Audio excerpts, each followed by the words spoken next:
How did the entire Russia collusion scandal start in the first place? Well, the FBI says it was not the dossier that may have contributed, but that before the dossier, George Papadopoulos, a 29-year-old kid, young man, who worked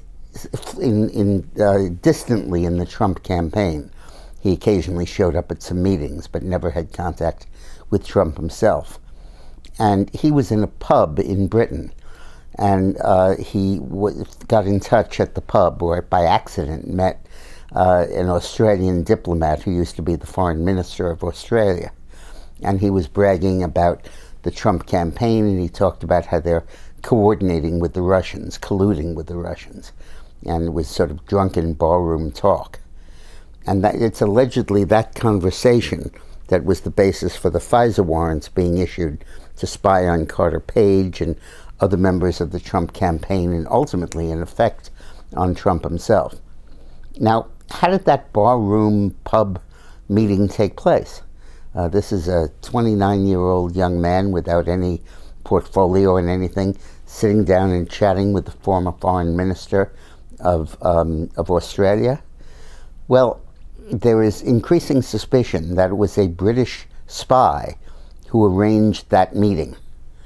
And there is an increasing feeling that the FBI was infiltrated, or the FBI itself infiltrated the Trump campaign. In fact, there's a report that there was a mole that the FBI placed inside the Trump campaign. Kimberly Strassel, the columnist at the Wall Street Journal, says she thinks she knows who it is, but she won't say it unless it's confirmed. This mole was not only supposed to get information, but he was supposed to set up intelligence traps which would ensnare Trump campaign officials into admitting or documenting the collusion that was supposedly taking place with the Russians. And it may have been just such a mole who set an intelligence trap for Papadopoulos, George Papadopoulos, the kid, and got him in touch with the Australian, and then encouraged him to embellish his story.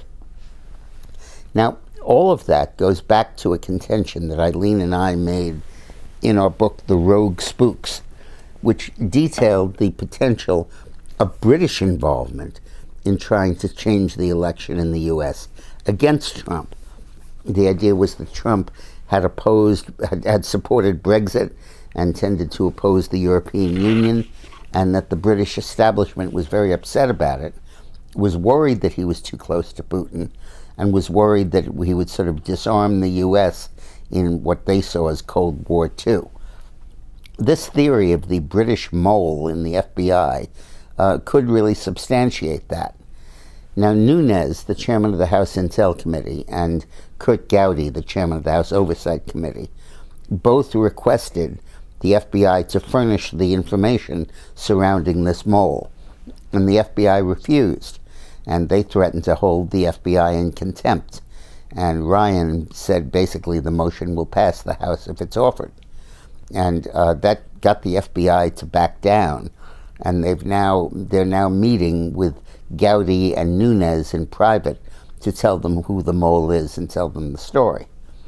And they said that one of the reasons they would not release the information before they were strong-armed into it was that it would compromise an existing investigation, endanger lives, and endanger smooth international relations by the U.S. Well, who would that international be with? Almost undoubtedly, it would be the UK. In tomorrow's Lunch Alert, I'm going to discuss in greater depth the evidence we provide in our book, Rogue Spooks, that this entire deal was originated in London.